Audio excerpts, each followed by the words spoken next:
Assalamualaikum Mbak Rida. Ya, waalaikumsalam. Oh, apa mungkin kita bisa mulai aja kali ya? Langsung mulai ya. Iya, udah ada Ustadz Dwi Condro juga. Ya, baik Mas. Karena Recording in progress.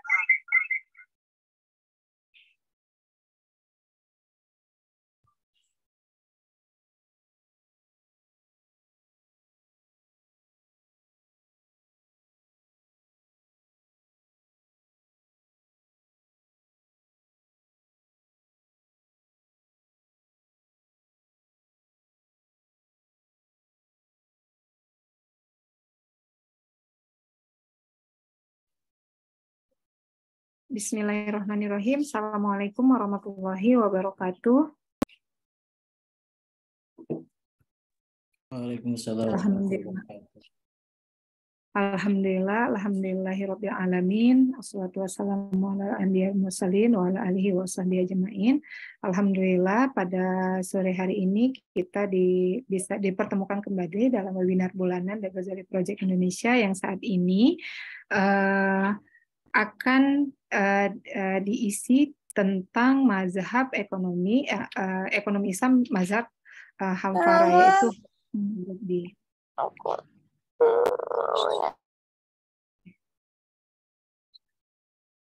untuk yang pertama, sebelum melanjutkan ke acara inti, terlebih dahulu kita akan mendengarkan sari tilawah yang akan dibacakan oleh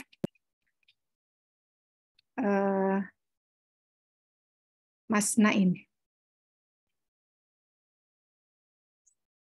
Terima kasih Mbak. A'udzu billahi minasyaitonir rajim.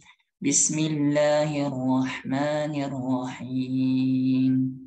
Alif Lam Ra.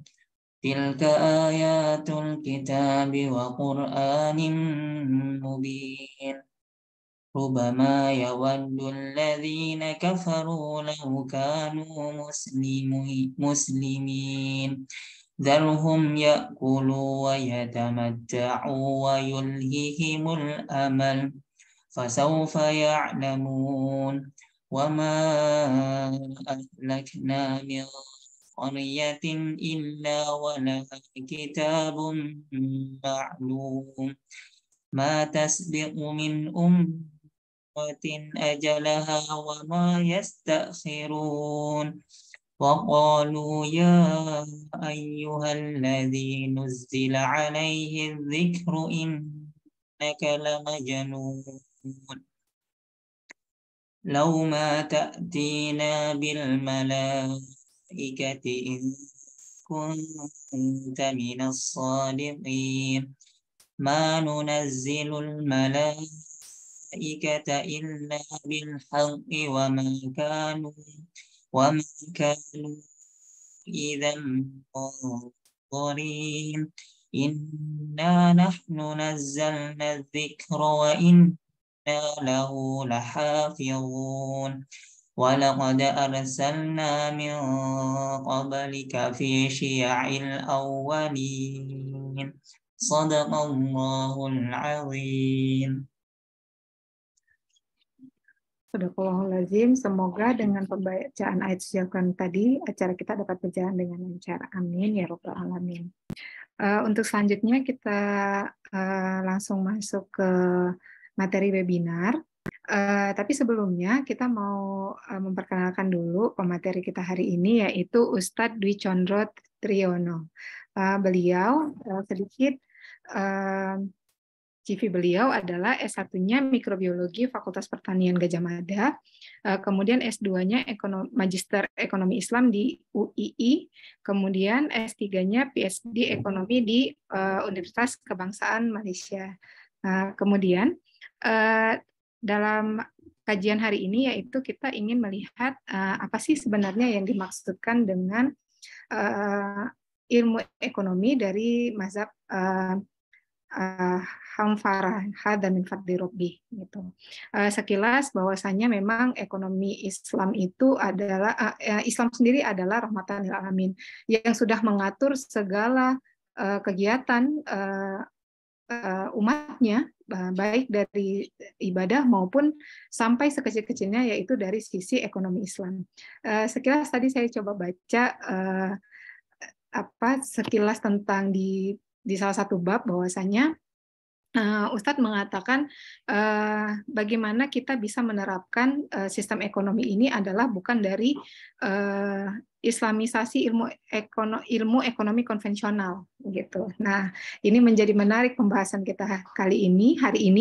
Maka kami persilakan kepada Ustadz Dwi Condro Triyono untuk menjelaskan sekilas bagaimana sebenarnya ilmu ekonomi Islam yang digagas oleh beliau yang disebut dengan mazhab Hamfara. Silakan Ustaz. Baik, terima kasih.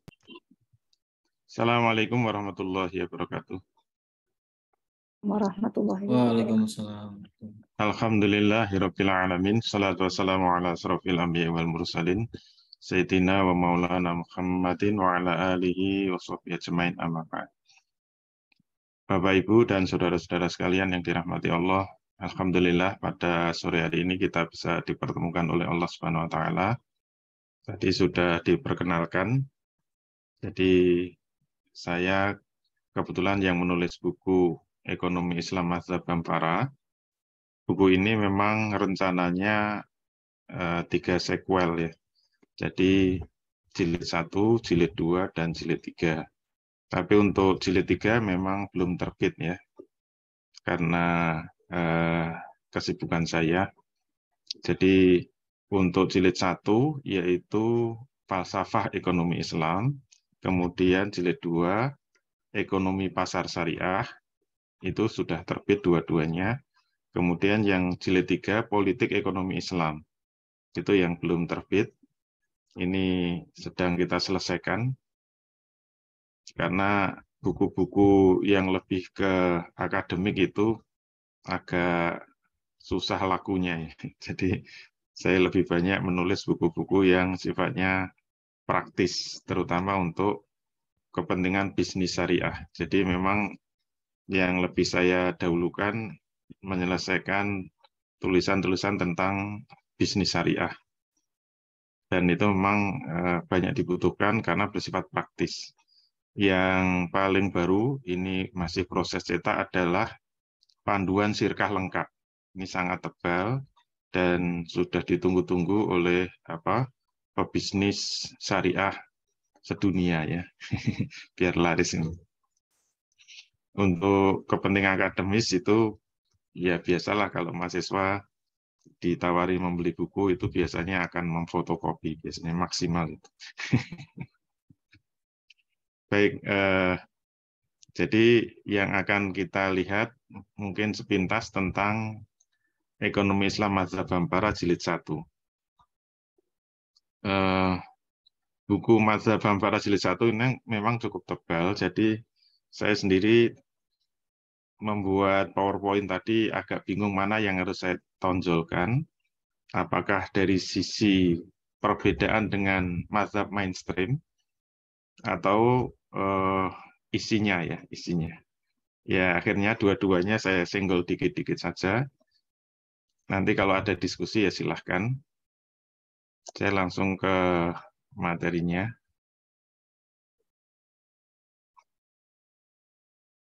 Nah ini cover bukunya ya, Falsafah Ekonomi Islam. Jadi ini sudah terbit beberapa kali.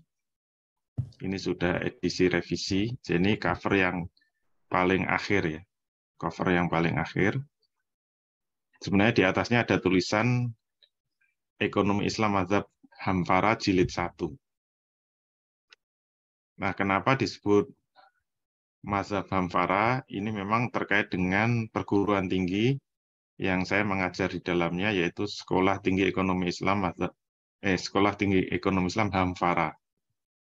Jadi biasanya kalau ingin membuat mazhab itu disandarkan kepada perguruan tingginya ya. Makanya ada mazhab Chicago, ada mazhab Harvard, ada mazhab Oxford misalnya, itu biasanya disandarkan kepada perguruan tingginya. Nah, supaya perguruan tinggi tempat saya mengajar dikenal, maka ya saya sandarkan juga ekonomi Islam mazhab Hamfara. Nah, kira-kira background-nya seperti itu. Nah, Hamfara sendiri tadi sudah disinggung, itu singkatan dari Hadza min Fadli Robbi. Itu penggalan dari surat dari Al-Quran yang terkait dengan ucapan Nabi Sulaiman ya. Jadi Nabi yang paling kaya raya, biasanya Nabi itu kan hidupnya sengsara. Nggak ada Nabi yang nggak sengsara, yang nggak diburu, nggak dibunuh, itu jarang. Diancam dibunuh maksudnya. Tapi ada Nabi yang kaya raya, bahkan raja di raja, bahkan rajanya semua manusia dan rajanya semua makhluk.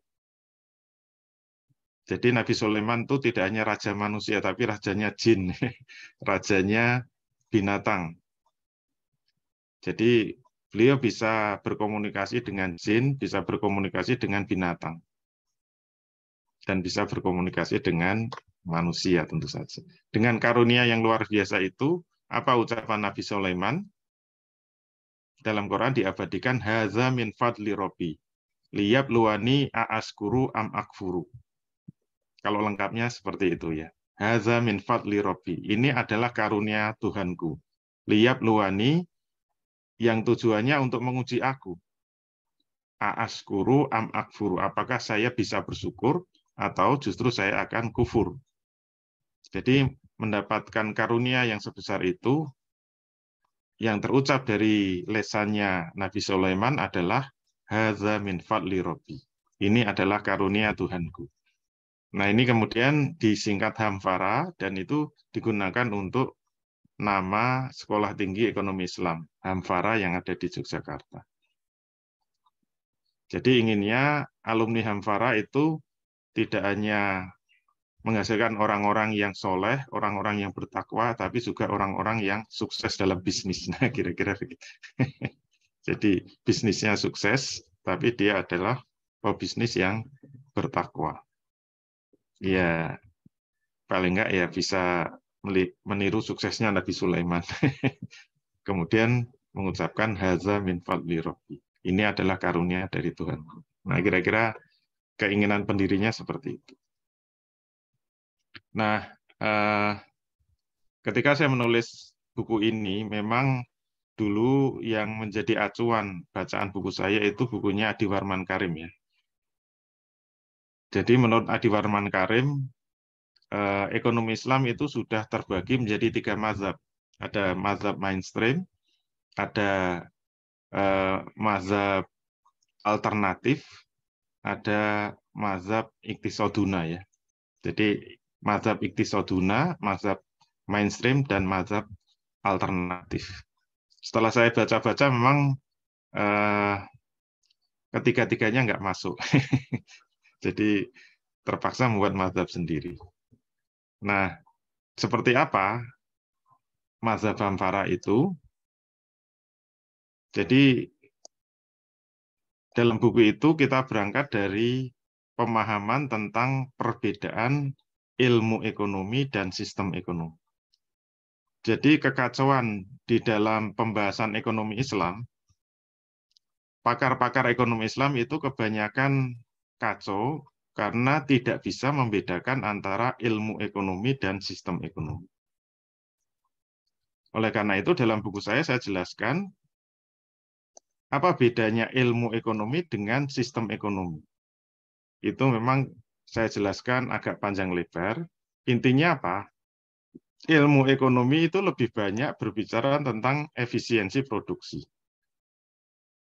Jadi biasanya kalau saya di kelas menjelaskan kepada mahasiswa saya, misalnya Anda mengambil satu botol air kemasan seperti ini. Kalau Anda memegang satu botol air kemasan seperti ini, kapan kita bicara ilmu ekonomi dan kapan kita bicara sistem ekonomi? Tergantung apa yang kita bahas.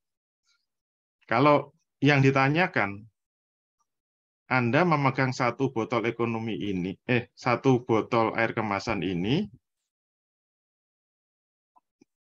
berapa biaya yang digunakan untuk memproduksi satu botol itu.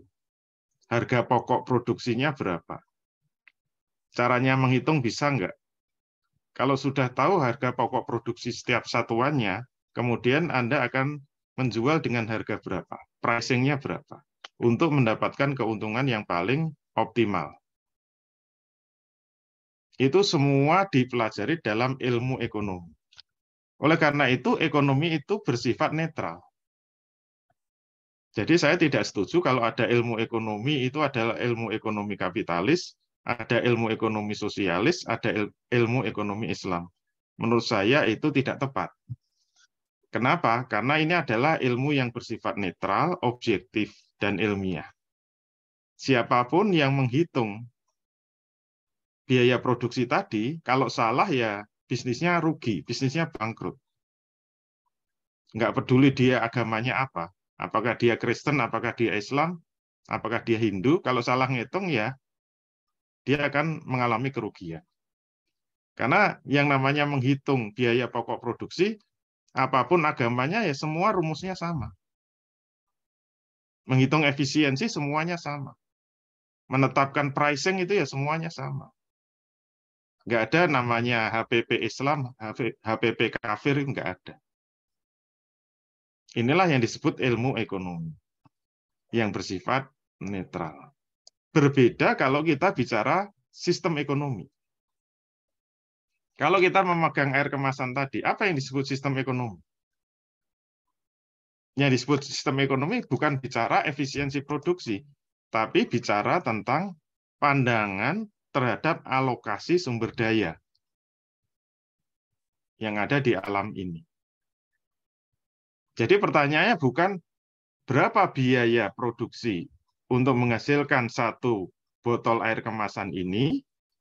Kalau pertanyaannya seperti itu adalah pertanyaan tentang ilmu ekonomi. Tapi kalau pertanyaannya, ada sebuah pabrik swasta mengangkangi sumber daya air di daerah Yogyakarta misalnya. Di Yogyakarta ada sumber air yang besar di sebuah bukit yang kemudian dikangkangi oleh satu perusahaan swasta, itu boleh apa enggak? Perusahaan swasta menguasai sumber daya alam, sumber daya air, boleh atau tidak boleh? Tidak boleh. Nah, jawaban itu sangat subjektif, sangat subjektif. Jawaban itu tidak netral dan tidak ilmiah. Jadi, kalau kita bicara boleh atau tidak boleh, pasti background-nya adalah sistem ekonomi. Maka kalau kita itu menggunakan sudut pandang ekonomi kapitalisme, menggunakan sudut pandang sistem ekonomi kapitalisme, berarti jawabannya boleh. Jawabannya boleh. Kalau mengatakan tidak boleh, itu mungkin saja sosialis atau komunis. Mungkin sudut pandangnya dari sudut pandang sistem ekonomi sosialis komunis. Oleh karena itu, kalau kita bicara sistem ekonomi, dalam perspektif ekonomi konvensional itu pilihannya cuma dua. Kalau tidak kapitalis, ya sosialis. Jadi kalau kita bicara kapitalisme atau sosialisme, itu sebenarnya bukan bicara ilmu ekonomi, tapi bicara sistem ekonomi. Nah, ilmu ekonomi itu bersifat netral, dan dia akan mengabdi kepada sistemnya. Makanya dalam buku saya, mana yang lebih dulu antara sistem dengan ilmu? Kalau kita baca textbook ekonomi, kebanyakan mengatakan induknya itu ilmu. Sistem itu adalah anaknya. Kalau saya terbalik. Menurut pandangan saya, menurut pendapat saya, induknya itu sistem. Ilmu itu anak. Maka anak itu akan mengabdi kepada induknya. Jadi kalau induknya itu adalah sistem ekonomi kapitalisme yang memandang bahwa individu atau swasta bebas menguasai sumber-sumber daya alam, maka kalau dibolehkan, tugas dari ilmu itu kan mengabdi. Kalau memang saya boleh mengangkangi sumber daya air di daerah Yogyakarta, saya tinggal meminta kepada sarjana ekonomi Anda sarjana ekonomi, lulusan fakultas ekonomi, tugas Anda itu menghitung biaya produksi 1 botol air kemasan ini. Tugas kamu menghitung sampai ketemu nilai yang paling efisien, sehingga ketemu juga pricing untuk 1 botol 600 ml ini berapa saya harus jual, sehingga itu bisa kompetitif, bisa menang di pasaran, dan saya bisa menghasilkan keuntungan yang sebanyak-banyaknya. Nah, tapi kalau dari awal sudah dikatakan swasta tidak boleh, ya ilmu itu tidak akan muncul. Ilmu untuk menghitung itu kan tidak akan muncul. Jadi ilmu itu terserah sistemnya. Nah, oleh karena itu, menurut pandangan ekonomi konvensional, sistem ekonomi hanya 2 yang diakui, yaitu kapitalisme, yang pandangannya individu atau swasta bebas menguasai sumber daya alam. Nah, bagaimana keadilan ekonomi bisa terwujud kalau di dalam penguasaan sumber daya alam itu diserahkan pada mekanisme pasar bebas. Dan itu berbeda dengan sosialisme. Kalau sosialisme, individu atau swasta tidak boleh menguasai sumber daya alam. Sehingga pengaturannya, alokasinya sepenuhnya diserahkan kepada negara. Diserahkan kepada negara. Nah, ini tergantung sistemnya. Dan dalam textbook ekonomi di seluruh dunia, tidak ada satupun yang menyinggung sistem ekonomi Islam. Tidak ada. Jadi mohon maaf, tidak tercantum. Nah, disinilah saya terpanggil, tugas saya menghadirkan seharusnya ada sistem yang ketiga. Oleh karena itu, kalau ditanyakan, berarti mazhab Hampara itu apa? Mazhab Hampara ingin menghadirkan sistem ekonomi Islam, bukan ilmu ekonomi Islam. Berarti bangunan dari buku mazhab Hampara, bangunannya apa? Bangunannya adalah sistem ekonomi yang langsung digali dari Quran dan Sunnah. Itulah yang saya sebutkan dalam buku saya. Kenapa saya menamakan Hampara? Karena ini langsung digali dari Quran dan Sunnah. Kalau digali dari Quran dan Sunnah, maka disebut haza min fadli robbi. Ini langsung ilmu sistem ini langsung berasal dari Allah Subhanahu wa taala. Dari Tuhan manusia. Bukan dari islamisasi ekonomi konvensional. Kalau ekonomi konvensional itu netral, kenapa diislamkan? Kan nggak ada gunanya. Nanti ada teori permintaan. Nanti ada teori permintaan Islam. Penawaran ada penawaran Islam. Menurut saya nggak ada gunanya.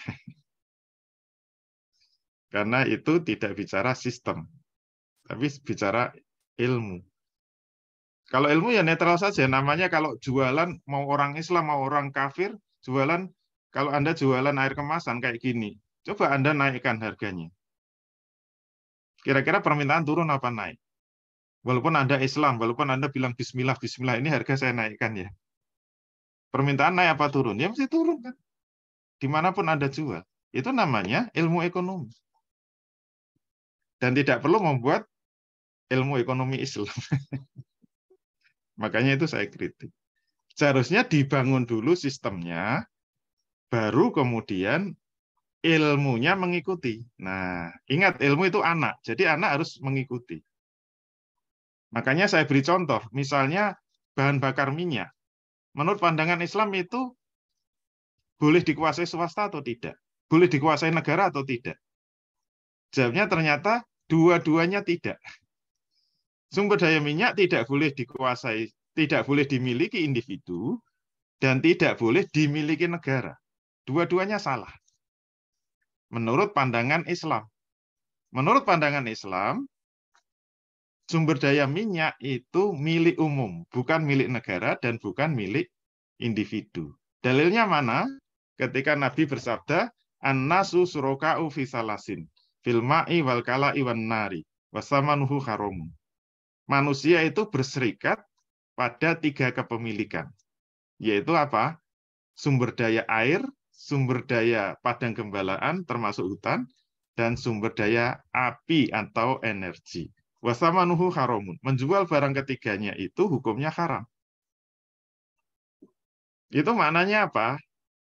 Maknanya sumber daya itu adalah sumber daya yang menjadi milik bersama, bukan milik negara. Milik bersama seluruh rakyat. Sehingga tugas negara itu hanya mengelola sumber-sumber daya itu agar bisa dinikmati, agar bisa didistribusikan kepada pemiliknya yang hakiki, yaitu seluruh rakyat. Dan negara tidak boleh menjual kepada rakyatnya. Nah, kalau memang sistem ekonomi Islam menghendaki seperti itu, bagaimana kita bisa menurunkannya dalam bentuk ilmu ekonomi? Nah, ilmu ekonomi hanya membantu menjelaskan kenapa seperti sumber daya energi atau BBM itu harus dikuasai oleh negara, negaranya menguasai, hanya mengelola, bukan memiliki. Itu kita bisa menjelaskan dengan apa? Dengan ilmu ekonomi. Kalau di buku saya contohkan apa? Hukum elastisitas permintaan. Nah, kalau kita belajar ilmu ekonomi kan ada hukum elastisitas permintaan. Jadi ada barang-barang yang elastis, ada barang yang inelastis. Nah, ternyata BBM itu termasuk barang yang inelastis. Makanya sifat barang inelastis itu berapapun harga itu akan dinaikkan atau diturunkan, permintaan tidak akan bergeser. Dan itu kalau dikuasai swasta, itu akan menimbulkan apa? Dampak yang sangat mengerikan. Seperti listrik. Listrik itu kan energi. BBM, batu bara, itu semuanya energi. Coba, berapapun itu dinaikkan harganya, seperti gas juga, berapapun itu harga dinaikkan, pasti akan tetap dibeli. Kenapa? Itu karena barang inelastis. Itu tinjauan mikro. Kemudian kalau tinjauan makro, kalau kita menggunakan ilmu ekonomi makro, kita juga bisa menjelaskan. Seperti bahan bakar minyak, itu termasuk apa? Termasuk salah satu faktor produksi strategis yang kalau harganya itu mengalami perubahan, itu bisa menimbulkan dampak apa? Dampak ekonomi stagflasi. Nah, kita tahu apa itu stagflasi. Itu kan dari ilmu ekonomi. Dan bukan ilmu ekonomi Islam, itu netral. Stagflasi itu ekonomi mengalami pelambatan atau penurunan dan inflasi naik. Itu paling ditakuti oleh pakar ekonomi. Stagflasi itu pasti terjadi karena apa? Karena biaya produksi itu mengalami kenaikan. Salah satu komponen biaya produksi yang paling sensitif itu adalah bahan bakar minyak, listrik. Kalau itu mengalami kenaikan, dampaknya apa coba? Kalau kita mau gambar grafiknya, itu menimbulkan inflasi dalam sisi apa? CPI. Nah, kita tahu apa itu DPI, apa itu CPI dari mana? Dari ilmu ekonomi. Kalau DPI itu inflasi yang masih menguntungkan. Karena DPI itu inflasi karena apa? Perubahan permintaan mengalami kenaikan. Kalau permintaan itu naik sementara penawaran tetap, memang akan menimbulkan inflasi, harga-harga naik. Tapi pendapatan nasional juga naik. Beda kalau CPI. CPI itu disebabkan oleh apa? Biaya produksi mengalami kenaikan. Kalau biaya produksi mengalami kenaikan, yang bergeser apa? Yang bergeser adalah agregat supply. Kalau agregat supply itu turun ke bawah, dampaknya ke bawah itu apa? Pendapatan nasional turun, berarti ada pelambatan ekonomi, pengangguran akan naik, tapi inflasi akan melambung. Itu namanya stagflasi.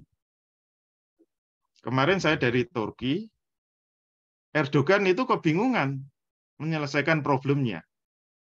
Karena apa? Karena terdampak perang Ukraina sehingga negaranya mengalami stagflasi. Kalau stagflasi itu apa yang harus dilakukan coba? Menaikkan suku bunga apa menurunkan suku bunga?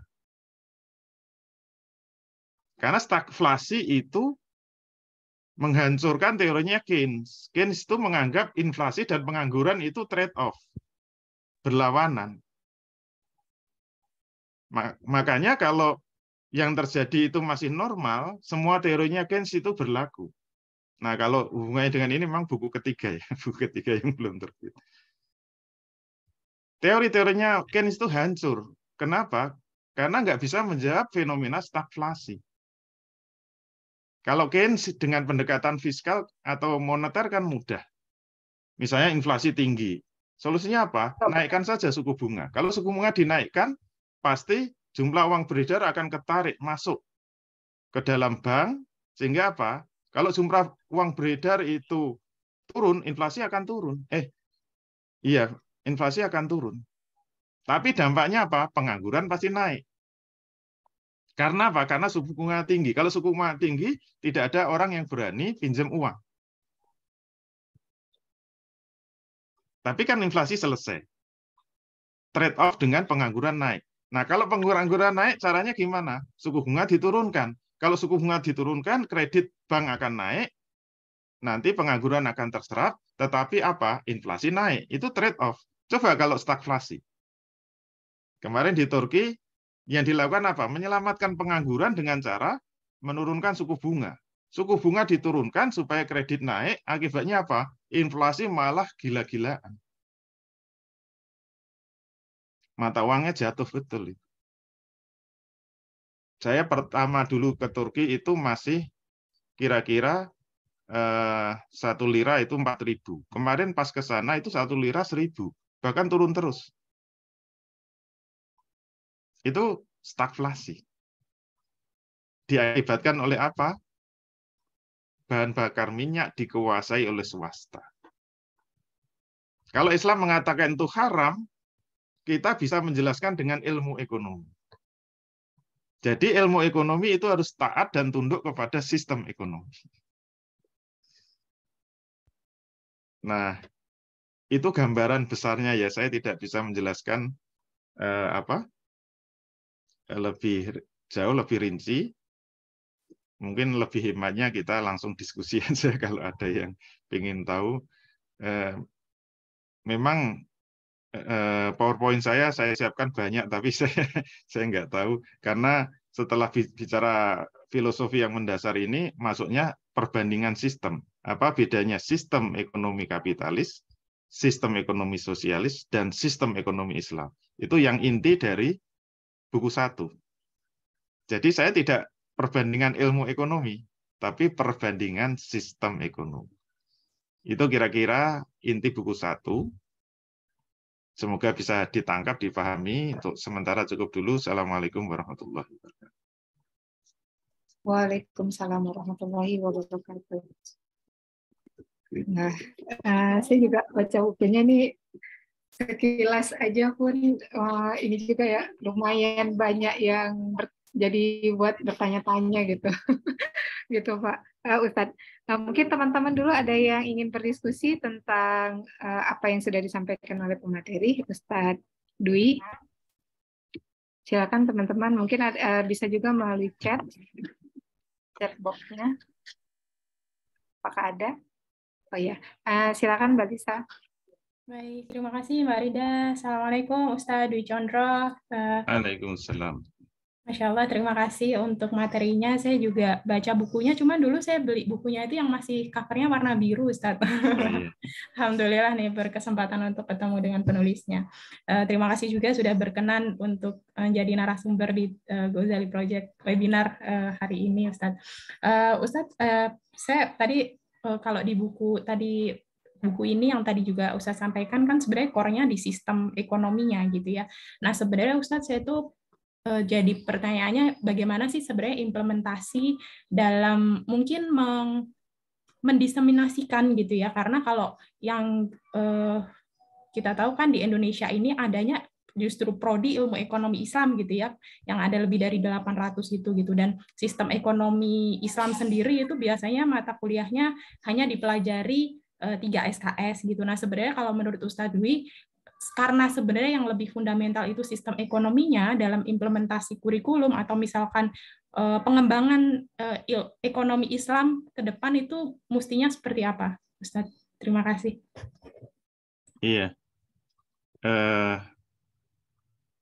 Kalau memang mau yang dikembangkan sistem ekonomi, itu memang nanti muaranya itu lebih kepada politik ekonomi atau kebijakan ekonomi. Jadi tidak mungkin yang namanya sistem ekonomi Islam itu nanti diterapkan dalam negara yang menerapkan sistem ekonomi kapitalis. Sebagaimana juga kalau orang itu belajar sistem ekonomi sosialis, tidak mungkin bisa diterapkan di dalam ekonomi kapitalis. Karena sistem itu berlawanan. Tidak mungkin dua-duanya diamalkan. Seperti tadi saya pancing dengan pertanyaan. Kalau ada pabrik air mineral, ya, air kemasan itu ditanyakan, boleh enggak swasta itu menguasai sumber daya air? Di Klaten itu kebetulan tempat mertuanya kakak saya ya. Dulunya itu lumbung padi, dulunya air melimpah ruah. Tapi begitu ada perusahaan swasta mengangkangi sana, itu sumber air mati semua. Bahkan mereka dipaksa untuk beli PDAM. Kasihan itu. Nah, pertanyaannya, bisakah dua sistem itu berjalan? Padahal kapitalisme memandang swasta boleh memiliki sumber daya air. Tetapi sosialisme tidak boleh. Kan dua-duanya nggak mungkin. Jadi kalau kapitalis memandang swasta boleh memiliki sumber daya air, kalau sosialis memandang sumber daya air itu harus dikuasai atau dimiliki oleh negara, kalau Islam beda lagi. Sumber daya air itu harus diatur atau dialokasikan oleh negara agar bisa dinikmati oleh rakyat secara gratis. Dan ketiga sistem itu tidak bisa diterapkan bersama-sama. Jadi kalau memang yang diajarkan di bangku kuliah adalah sistem ekonomi, berarti nanti sampai kepada rincian-rincian yang ujung-ujungnya itu memang seperti fikih ya. Ekonomi Islam itu muaranya kepada hukum syariat, halal atau haram. Kalau di buku saya contohkan lagi, misalnya kita bicara tentang pajak. Kalau kita berbicara ilmu ekonomi, nanti kan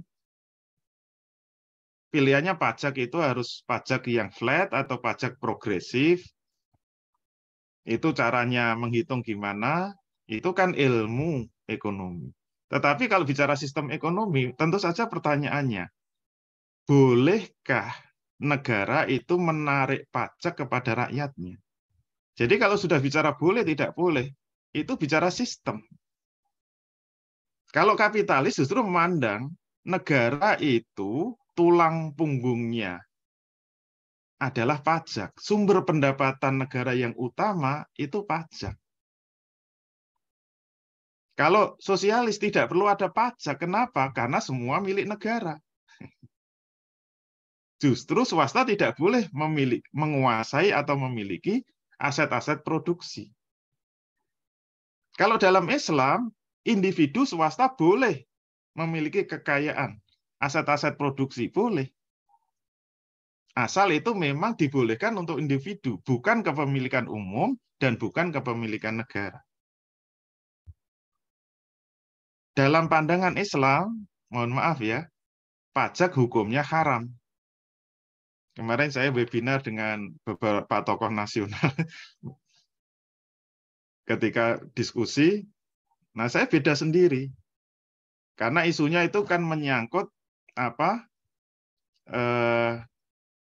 bagaimana agar pegawai-pegawai pajak itu benar-benar bisa bersih, tidak korup, tidak banyak makan uang pajak yang dikumpulkan dari rakyat. Yang dibahas itu semua. Begitu saya bagian bicara karena saya diminta dari perspektif ekonomi Islam, saya mengatakan dalam pandangan ekonomi Islam pajak hukumnya haram. Bingung semua. Terus yang dibahas apa? Dalilnya apa? Ya saya tunjukkan. Dalam Quran itu ada. Ya ayyuhallazina amanu la ta'kulu amwalakum bainakum bil batil illa an takuna tijaratan antara minkum. Itu An-Nisa 29. Baik orang-orang yang beriman, janganlah kamu mengambil harta sesamamu dengan cara yang batil, kecuali dengan cara tijaroh atau perniagaan yang berlaku suka sama suka di antara kamu. Berarti kalau sampai pengambilan itu tidak atas keridhaan pemiliknya, itu batil, tidak sah. Itu apa? Larangan yang bersifat umum. Yang bersifat spesifik itu dari hadis. Misalnya Nabi bersabda, la yadkhulul jannata sohibul maksi. Tidak bisa masuk surga para pemungut pajak. Hadis yang kedua, inna sohibal maksi finnar. Sesungguhnya para pemungut pajak tempatnya neraka. Mau milih mana? Tidak bisa masuk surga atau tempatnya neraka? Ada yang mau masuk departemen pajak? Dijen pajak? Ya silahkan. Itu pandangan ekonomi Islam. Nah, pertanyaannya kalau Islam mengharamkan pajak, terus sumber penerimaan negara dari mana? Kalau dalam buku saya, ini buku ketiga memang yang belum terbit, sumber-sumber penerimaan APBN negara itu ada 12. Pajak itu nomor 12. Nomor 1 sampai 11 itu insya Allah dijamin APBN Islam itu sangat gemuk, sangat besar. Kemarin saya contohkan, misalnya saja ya, kalau kepemilikan umum di tangan negara, contohnya batu bara ya, batu bara. Kemudian salah satu pembicaranya Salamuddin Daeng ya. Datanya dari beliau, dia mengatakan ekspor batu bara Indonesia tahun 2022, nilai ekspornya dengan kenaikan harga batu bara yang sangat gila itu, kalau normal itu 1 ton kan $70. Kemarin tuh naik sampai 1 ton $400. Itu naik berapa kali lipat, coba? 1 ton 6 juta rupiah. Maka beliau menghitung nilai ekspor selama 1 tahun itu mencapai 3.000 triliun. Pertanyaannya, siapa yang menikmati 3.000 triliun? Apakah rakyat Indonesia? Apakah negara? Nggak bisa. Oligarki itu yang menikmati. Swasta. 3.000 triliun ya, nggak main-main. Nikel. Indonesia penghasil nikel nomor 1 di dunia. Dan nikel itu bahan utama untuk membuat baterai mobil listrik, motor listrik. Nilai ekspor nikel Indonesia tahun 2022 1.500 triliun. Ditambah nilai ekspor minyak sawit Indonesia 2022 1.000 triliun. Ingat, minyak sawit itu dulu lahannya adalah dari hutan. Hutan itu milik umum. Sehingga alih fungsi hutan menjadi kebun sawit itu melanggar sistem ekonomi Islam. 3 komoditas itu harusnya itu milik umum. Tugas negara mengelola, hasilnya harus dikembalikan pada seluruh rakyat untuk menggratiskan pendidikan, menggratiskan kesehatan, menggratiskan keamanan, menjamin kebutuhan sandang, pangan, papan. Jadi ada 6 kebutuhan pokok ya, pendidikan, kesehatan, keamanan, sandang, pangan, papan. Itu harus dijamin negara. Itu dari 3 komoditas Indonesia setahun dapat 5.000 triliun. Siapa yang menikmati? Rakyat makin melarat, makin tercekik, harga BBM naik terus, listrik naik terus, pajak diperes terus. Saya kumpulnya dengan pengusaha-pengusaha, semuanya mengeluh. Kayak jadi penjahat betul itu, dikejar-kejar pajak itu. Sadis petugas pajak itu. Ternyata hasilnya untuk bancaan, untuk foya-foya. Itu kan membuat marah semua rakyat. Dalam webinar itu saya mengatakan Indonesia itu negara kaya raya. Kenapa rakyatnya miskin? Bukan karena negaranya miskin, tapi negaranya salah atur. Karena tidak mau diatur dengan sistem ekonomi Islam. Jadi pertanyaan tadi, muter-muter ya, ujungnya cuma satu. Harus bermuara kepada politik ekonomi Islam atau kebijakan ekonomi. Kalau enggak ada gunanya kita bicara sistem ekonomi Islam. Gitu ya, Allah. Terima kasih Ustadz Dwi Condro. Berikutnya ini Mas Arief. Mas Arief jadi mau bertanya sebelumnya tadi? Ya, boleh, nggak apa-apa kalau gitu. Kalau masih ada waktu, boleh. Ya. Sebelum nanti pertanyaan dari kolom chat. Silakan Mas Arief. Oke, baik. Terima kasih Mbak Rida. Sebelumnya terima kasih Ustadz Dwi Condro. Bahasan menarik juga. Sebelumnya saya sudah ngikutin antum sebenarnya di Telegram itu ada itu. Telegram itu yang mengenai akad hibrid dan sebagainya itu. Oke, baik. Sebelumnya saya juga pernah baca bukunya ya Ustadz Dwi Condro ya tentang membangun sistem ekonomi alternatif, karyanya Taqiyuddin Nabhani. Nah, itu kalau dilihat yang sistem ekonomi alternatif itu kan Timur Han yang pencetusnya. Nah, untuk jenengan itu apakah sama antara Taqiyuddin Nabhani dengan Timur Han? Kemudian mazhabnya Hamfara ini apakah ada irisannya dengan Taqiyuddin Nabhani ini? Iya. Mungkin itu aja. Antara Timur Han dan An-Nabhani itu sebenarnya guru dengan murid ya. Guru dengan murid. Jadi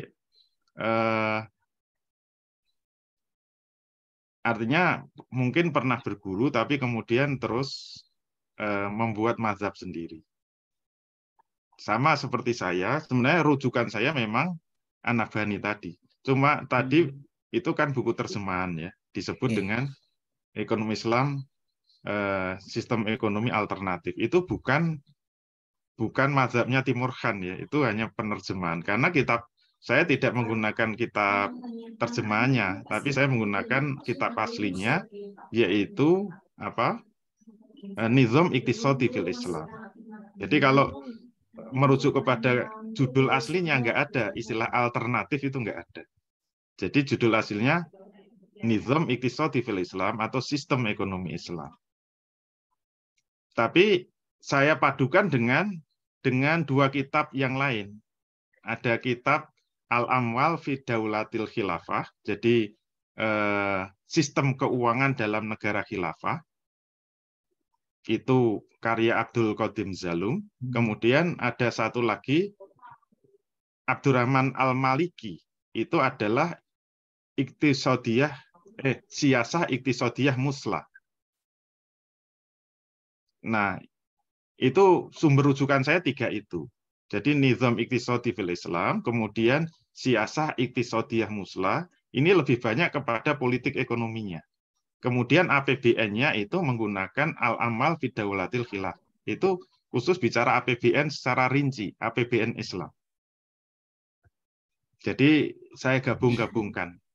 Itu kalau ditanya sumber rujukan utamanya. Jadi nggak ada hubungannya dengan Timur Han, nggak ada hubungannya. Itu hanya karena terjemahannya pakai istilah alternatif dianggap sebagai mazhab alternatif. Ya, kadang itu terjemahan itu tidak mencerminkan aslinya, itu yang bahaya itu. Iya. Dan saya baca memang banyak yang salah itu terjemahannya. Mungkin yang menerjemahkan bukan orang ekonomi, tapi orang sastra Arab, kayaknya begitu. Jadi banyak istilah-istilah khas ekonomi yang tidak tertangkap oleh pakar bahasa Arab.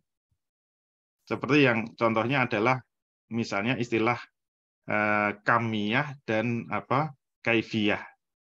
Itu kayaknya terjemahnya apa gitu, saya melihatnya salah. Padahal sistem ekonomi kapitalis itu tidak bicara kamiyah dan kaifiyah.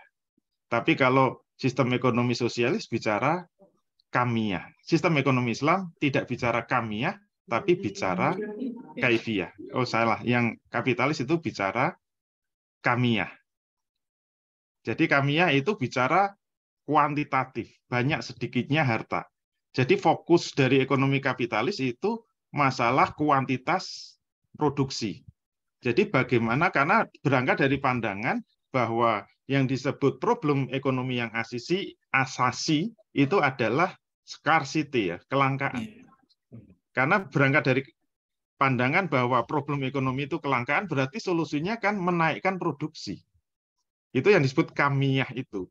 Berarti fokus ekonomi kapitalisme itu bagaimana produksi bisa naik, bisa naik, bisa naik. Tetapi kalau sosialisme itu tidak. Sosialisme itu tidak bicara kamiyah dan kaifiyah. Saya tadi keliru ya. Sedangkan Islam itu tidak bicara kamiyah. Jadi Islam itu mempersilahkan. Orang Islam mau kaya, mau biasa saja silahkan. Yang dibahas itu bagaimana cara memperoleh harta itu. Benar apa salah, halal apa haram. Tidak bicara banyak atau sedikit. Jadi kalau kita mendapatkan harta yang banyak miliaran, tapi kalau caranya salah, itu tetap haram hukumnya. Tapi kalau kita dapat sedikit, kalau halal itu ya halal. Tapi kita dapat sedikit haram ya tetap haram. Jadi Islam tidak bicara kamiyah itu kuantitas ya, banyak atau sedikit, tapi bicara cara memperolehnya itu benar apa salah. Itu yang disebut kaifiyah. Nah, itu contoh penerjemahan yang agak susah kalau bukan orang ekonomi. Gitu ya, Allah. Baik, Ustaz Chandra, jazakumullah khair. Mungkin Mbak Rita ada proyek baru itu terjemahan. Oke, terima kasih.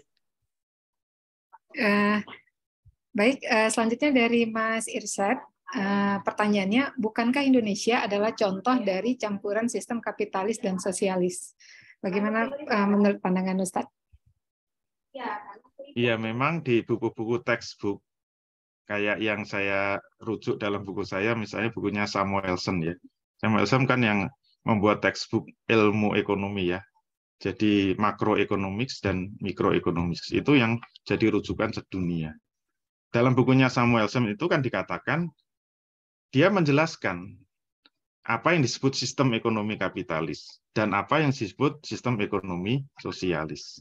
Tetapi dalam faktanya tidak ada satupun negara yang murni kapitalis, tidak ada yang murni sosialis. Yang ada itu adalah dalam ya di dalam garis itu dekat sosialis atau dekat kapitalis. Maka Samuelson mengatakan kalau lebih dekat kepada kapitalis, negara itu kita sebut negara kapitalis. Tapi kalau lebih dekatnya kepada sosialis, kita sebut negara sosialis. Tetapi tidak ada yang murni. Dia mengatakan begitu. Nah, contohnya apa? Contohnya misalnya dalam penguasaan sumber daya alam. Untuk menilai Indonesia itu kapitalis atau sosialis, salah satu caranya kalau mengikuti petunjuknya Samuelson, itu tinggal membandingkan jumlah BUMN dengan BUMS itu banyak mana. Kalau lebih banyak BUMN, maka itu cenderung sosialis. Tapi kalau banyak BUMS, maka negara itu cenderung kapitalis. Itu contohnya seperti itu. Terus, berapa komoditas yang ditentukan, harganya itu ditentukan oleh pasar, dan berapa komoditas yang harganya ditentukan oleh negara. Lebih banyak mana? Kalau lebih banyak yang ditentukan oleh pasar, berarti negara itu kapitalis. Di Indonesia itu masih ada komoditas yang penetapan harganya oleh negara. Misalnya Pertalite ya. Sekarang Pertalite. Kalau Pertamax sudah dilepas, premium sudah dibunuh. Harga Pertalite itu penetapannya menunggu keputusan pemerintah. Itu berarti ada komoditas yang masih harganya ditetapkan negara. Nah, itu berarti itu contoh sosialis yang masih ada di Indonesia. Listrik itu juga tarifnya ditentukan pemerintah. Termasuk SPP di perguruan tinggi, di sekolah, rumah sakit negeri, itu tarif-tarifnya masih ditetapkan pemerintah. Itu contoh pelaksanaan ekonomi sosialis di Indonesia. Nah, sekarang tinggal dibuat proporsinya. Lebih banyak mana harga ditetapkan oleh mekanisme pasar atau ditetapkan oleh negara. Kalau lebih banyak mekanisme pasar, maka menurut Samuelson, Indonesia itu kapitalis. Tidak bisa disebut campuran, karena semua negara itu pasti campuran. Cuma lebih, istilahnya garis kontinum, istilahnya Samuel, garis kontinum. Itu lebih dekat ke kiri apa ke kanan gitu aja. Dan Indonesia bandulnya kan selalu begitu kan.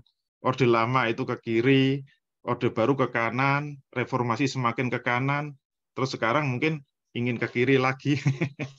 Belum pernah pendulum itu ke Islam itu belum pernah. Malah sekarang ini lagi ganas-ganasnya memusuhi Islam gitu.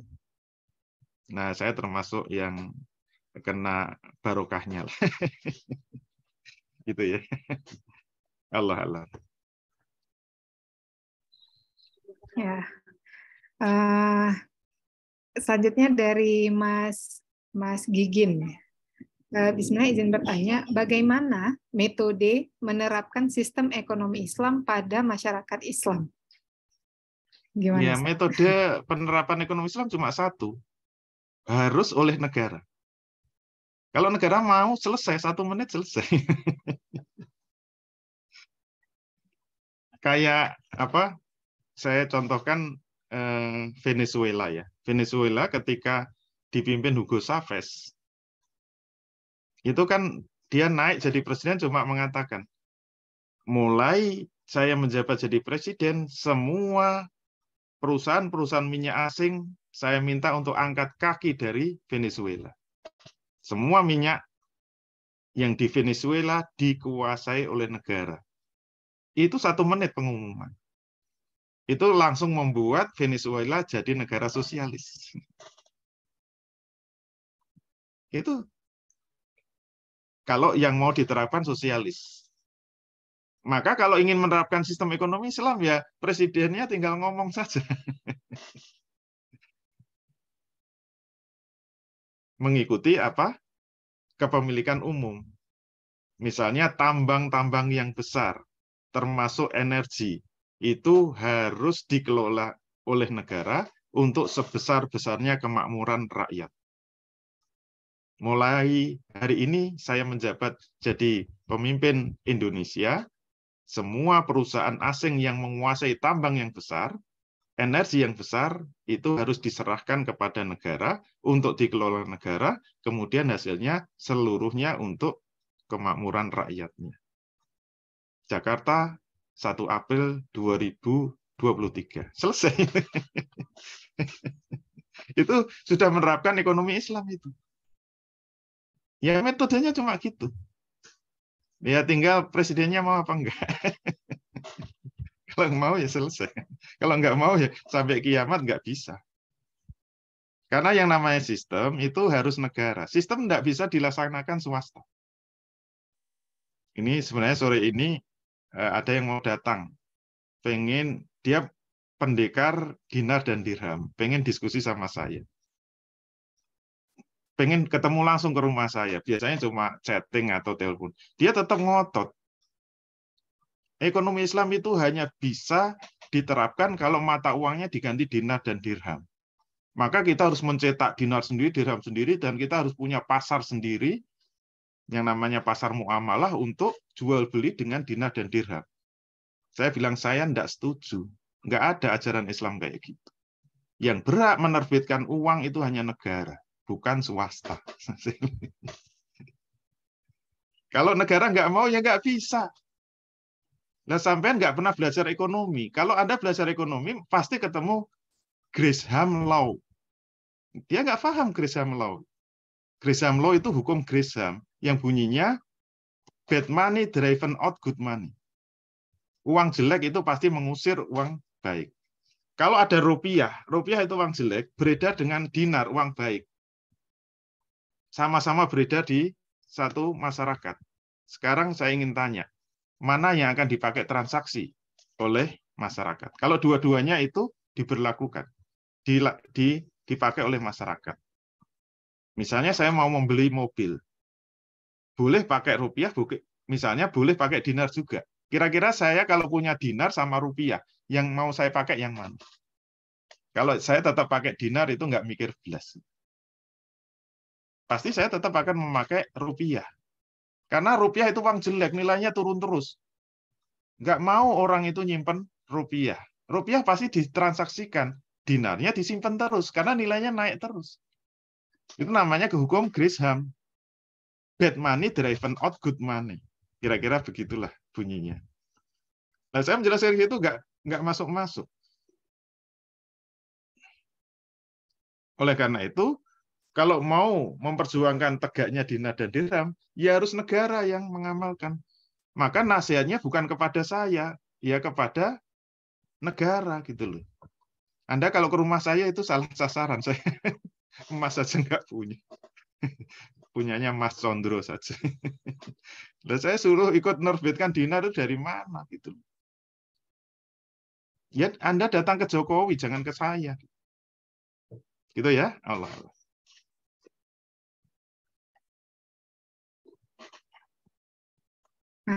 Baik, terima kasih Ustadz. Mungkin ada lagi teman-teman yang lain yang ingin bertanya.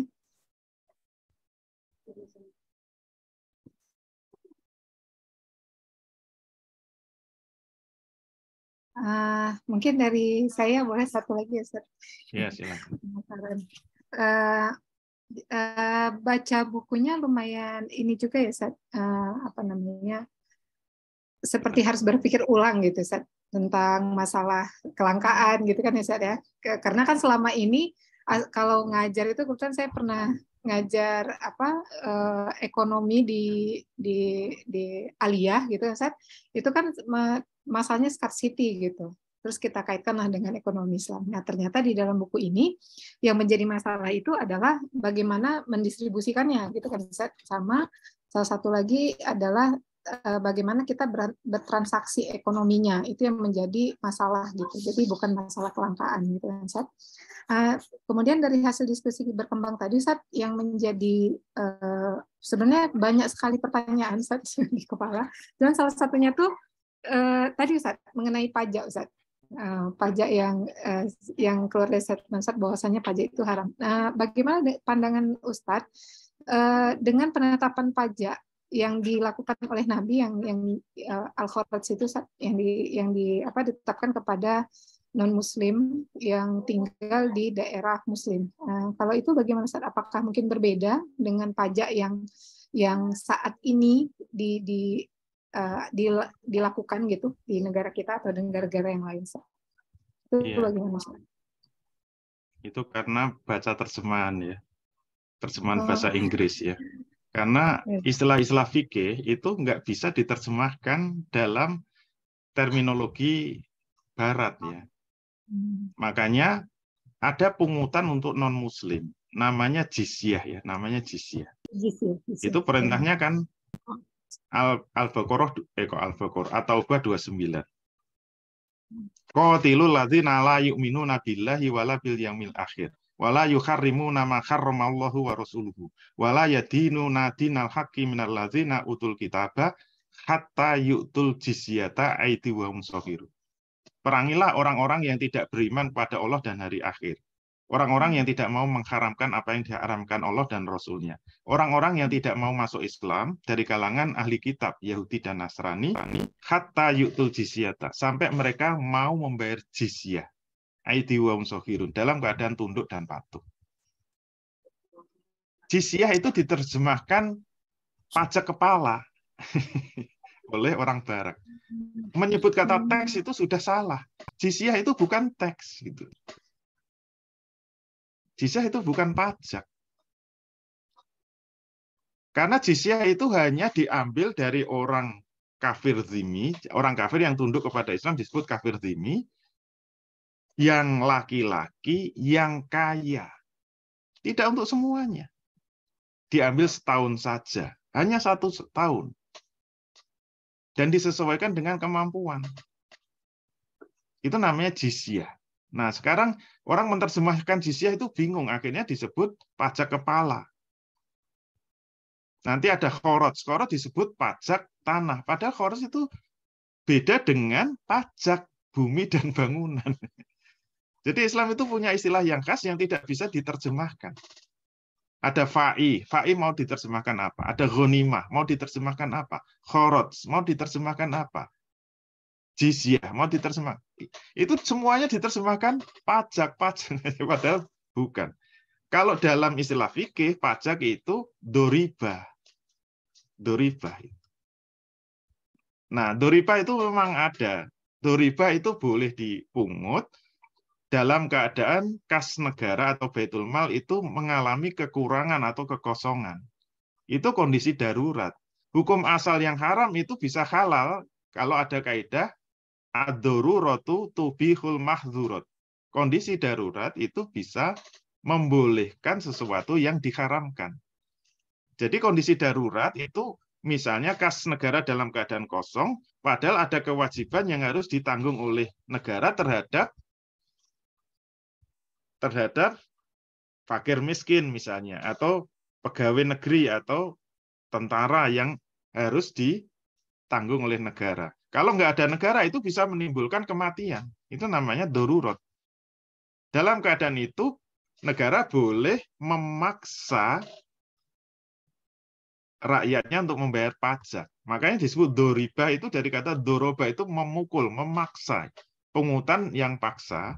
Tetapi itu ketentuannya kalau dalam fikih, yang pertama harus dalam kondisi kas negara itu kurang untuk menanggung kewajiban. Bukan untuk pembangunan infrastruktur yang bukan asasiyah ya. Misalnya untuk bangun jalan layang atau pindah ibu kota atau jalan tol itu bukan hajat asasiyah.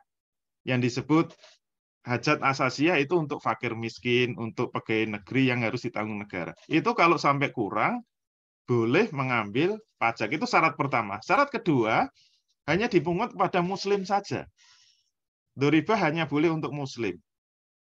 Itu pun muslim laki-laki dan muslim laki-laki yang kaya. Tidak boleh untuk kafir dhimmi. Karena kafir dhimmi sudah ada jizyah.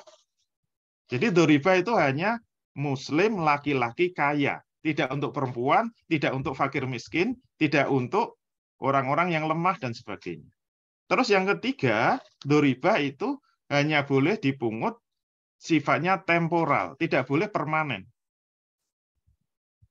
Kalau sudah tercukupi kebutuhannya selesai. Kemudian yang keempat, penarikan doriba itu hanya sebesar kekurangannya saja. Tidak boleh lebih. Kalau untuk menyantuni misalnya butuh kurangnya 10 triliun, berarti 10 triliun dibagi orang muslim laki-laki kaya, sehingga selesai 10 triliun. Bantingan seluruh negara. Itu yang disebut doriba. Yang dibolehkan dalam kondisi darurat. Bukan jizyah, bukan kharaj. Bukan ghanimah, bukan fa'i, dan seterusnya. Gitu ya, Allah. Nah, mungkin masih bisa satu lagi. Terakhir ya, Ustaz ya. Dari Rahmi, Assalamualaikum Ustaz, izin bertanya, bagaimana tanggapan Ustaz terhadap inflasi yang terjadi saat ini, khususnya dalam barang-barang pokok? Bagaimana seharusnya ekonomi Islam mengatasinya, apalagi belum terjadi musim-musim seperti Ramadan, Lebaran dan sebagainya, harga-harga sudah naik gitu. Iya, inflasi itu penyebabnya banyak ya. Oleh karena itu, kalau ingin mengatasi masalah menurut ekonomi Islam ya tergantung penyebabnya apa. Inflasi secara mudah kan dibagi dua tadi, DPI dan CPI. Nah, inflasi itu yang menyebabkan apa? Kalau DPI itu misalnya pencetakan mata uang yang berlebihan. Kalau saya menilai inflasi yang terjadi itu karena pencetakan uang yang berlebihan. Karena kemarin pandemi itu kan penerimaan pajak jatuh. Sampai defisit 1.000 triliun lebih. Itu ditutup pakai apa coba? Pakai cetak uang baru. Itulah yang menimbulkan terjadinya inflasi. Jadi yang menyebabkan inflasi itu karena uang kertas. Kalau inflasi itu hanya karena kenaikan permintaan menjelang Ramadan atau Lebaran, itu sebenarnya masalah yang sederhana. Ya selama penawaran itu masih tersedia, itu kalau dibuat grafiknya kan, kalau agregat demand itu naik, selama agregat supply itu bisa mengimbangi, tidak akan terjadi inflasi. Dan Islam itu melarang tas'ir ya. Rasul itu pernah digugat oleh para sahabat di Madinah untuk mematok harga karena harga-harga naik. Itu istilah dalam fikihnya disebut tas'ir ya menurut ekonomi Islam. Rasul menjawab, tas'ir itu haknya Allah. Haram bagi negara untuk menetapkan pematokan harga. Yang boleh dilakukan itu operasi pasar. Misalnya operasi pasar itu ketika panen raya terjadi itu jangan sampai dibuang-buang seperti yang sering terjadi. Kemarin itu sempat panen tomat itu sampai nggak laku, Lombok nggak laku, dibuang-buang di jalan raya. Itu negara nggak tanggung jawab berarti. Harusnya negara memborong. Kalau terjadi panen raya, harus punya gudang penyimpanan, di mana nanti ketika paceklik, semua simpanan dari gudang itu harus dikeluarkan. Ini namanya operasi pasar, bukan tasir. Kalau memang problemnya seperti itu, harusnya Indonesia punya Bulog. Bulog itu bukan Persero. Sekarang Bulog kan jadi Persero. Dia bisnis sekarang. Harusnya Bulog itu penopang untuk stabilitas harga. Ketika panen raya dia yang menyimpan, ketika paceklik, kemarau panjang dia harus mengeluarkan supaya harga itu bisa dikendalikan, tidak dengan pematokan harga. Seperti kemarin ya, ketika negara memaksakan harga minyak goreng itu 14.000, akhirnya hilang kan dari pasaran. Dua-duanya salah gitu loh. Nah, oleh karena itu tergantung ini masalahnya apa. Masalahnya itu apakah perubahan supply dan demand, atau masalahnya itu perputaran mata uang yang terlalu tinggi.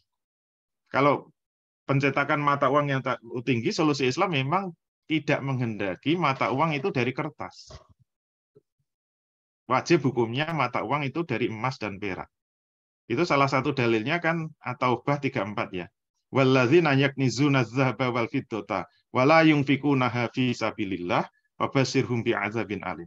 Orang-orang yang menyimpan emas dan perak dan tidak mau membelanjakan di jalan Allah, berilah kabar gembira dengan siksa yang sangat pedih. Kabar gembira dengan siksa yang pedih. Jadi emas dan perak nggak boleh disimpan, harus dibelanjakan. Maknanya menjadi alat tukar kalau bahasa ekonomi. Jadi alat tukar itu emas dan perak, zahab wal fiddah, bukan uang kertas. Itu kalau problemnya pada mata uang. Tapi problemnya kalau itu penawaran dan permintaan, ekses penawaran atau permintaan, harus ada lembaga yang bertugas menjaga itu. Yang dulu namanya Bulog, sekarang Bulog kok jadi Persero itu. Ketemu pirang perkor. Itu ya, Allah. Alhamdulillah, sangat luar biasa sekali ya. Jadi kita ini sepertinya ya dari apa diskusi hari ini dan mungkin dari pengalaman pribadi juga ini, Ustaz. Mungkin benar tadi bahwasanya kita tuh sepertinya memang harus mengkaji lagi lebih dalam gitu ya, Ustaz. Karena memang istilah-istilah bahasa ekonomi yang berbahasa Arab itu memang mungkin ada banyak juga yang diterjemahkan tidak sesuai sehingga sampai ke kita juga mungkin salah paham kali gitu ya, Ustaz. Sehingga kita juga mengartikannya jadi salah paham dan mengimplementasikan juga jadi salah gitu ya, Ustaz ya. Jadi kira-kira mungkin kita khususnya yang paling kecil lah yang bisa kita lakukan sebagai ekonom Muslim pada scholar Muslim gitu ya, pada khususnya dan umat Muslim sendiri pada umumnya mungkin pertanyaan-pertanyaan seperti dari mana kita berasal, kemana kita, siapa Tuhan kita, mungkin itu bisa menjadi dasar awal ya untuk memahamkan lingkungan sekitar gitu ya, sehingga kita tuh bisa berada di track-nya Allah terus gitu. Karena kalau kita udah tahu siapa Tuhan kita tuh rasanya untuk berbuat yang tidak baik tuh rasanya punya ininya lah ya, punya batasan-batasan gitu sehingga kita tahu. Mungkin Ustadz sebagai closing statement gimana Ustadz untuk ekonomi Islam saat ini, Ustadz? Baik, terima kasih. Jadi betul tadi yang disampaikan, kalau kita mau bicara ekonomi Islam, itu memang harus dilandasi dengan akidah yang benar. Akidah itu bicara tadi, pertanyaan, sebenarnya kita itu berasal dari mana? Kita itu hidup untuk apa? Terus setelah mati akan kemana? Kalau bicara ekonomi Islam dilandasi dengan itu, maka kita tidak akan mengatakan ekonomi Islam itu alternatif. Tapi ekonomi Islam itu kewajiban, bukan alternatif. Bukan mazhab alternatif juga. Ekonomi Islam itu wajib, yang kalau kita hidup tidak mau taat tunduk kepada ekonomi Islam, ya nanti setelah mati masuk neraka, gitu saja. Jadi ini bukan alternatif, bukan pilihan bebas. Ini kewajiban yang sudah ditaklif oleh Allah Subhanahu wa Ta'ala. Kita itu mau mengambil riba atau tidak itu bukan pilihan bebas. Salah besar. Riba itu haram, jual beli itu halal. Haram itu maknanya apa? Kalau kita langgar diazab betul. Jadi kalau ada pengumuman, misalnya saya kepada mahasiswa ya, besok Senin kita ujian ya. Lihat pengumumannya. Anak-anak boleh ikut ujian, boleh tidak. Nah, itu kan berarti pilihan bebas. Kalau nanti ikut ujian, lulus, nanti saya kasih hadiah. Tapi kalau nggak ikut ujian, ya sudah, nggak apa-apa. Nggak saya kasih hadiah. Kalau kayak gitu kan pilihan bebas. Coba kalau pengumumannya, besok Senin ujian. Bagi yang mau ikut ujian, lulus, saya kasih hadiah. Kalau tidak ikut ujian, nanti akan saya ikat, secara terbalik saya iris-iris, saya keceri jeruk, tapi nggak mati-mati. Itu maknanya itu bukan pilihan bebas. Ikut ujian berarti wajib gitu loh. Dan pengumuman dari Allah itu kan seperti itu. Untuk taat kepada Allah itu bukan pilihan bebas. Selalu ada ancaman gitu loh. Oleh karena itu kita jangan mengatakan ekonomi Islam itu alternatif ya. Ekonomi Islam itu kewajiban yang harus dipilih dan harus kita tinggalkan sistem-sistem ekonomi yang tidak berasal dari Allah Subhanahu wa taala. Hadza min fadli Rabbi. Ini adalah karunia yang besar dari Tuhan kita. Mari kita amalkan. Assalamualaikum warahmatullahi wabarakatuh. Waalaikumsalam warahmatullahi wabarakatuh. Juga teman-teman, bagi yang masih ingin berlanjut juga bisa mengunjungi websitenya Ustadz Dwi itu melalui dwicondrotriono.com. Di sana nanti ada buku, ada pulwa dan course juga yang mungkin bisa teman-teman ikuti. Mungkin Mas Naim bisa dibantu untuk dokumentasi dulu ya Mas. Oke Mbak, makasih. Untuk teman-teman kita dokumentasikan dulu kegiatan kita pada sore hari ini. Sebelumnya jazakumullah khairan katsiran Ustadz Dwi. Amin, amin. Atas kesediaannya. Silakan buat teman-teman yang ingin open kamera, dipersilakan. Oke.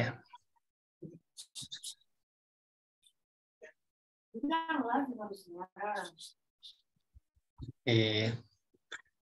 Mungkin saya bantu hitungkan ya.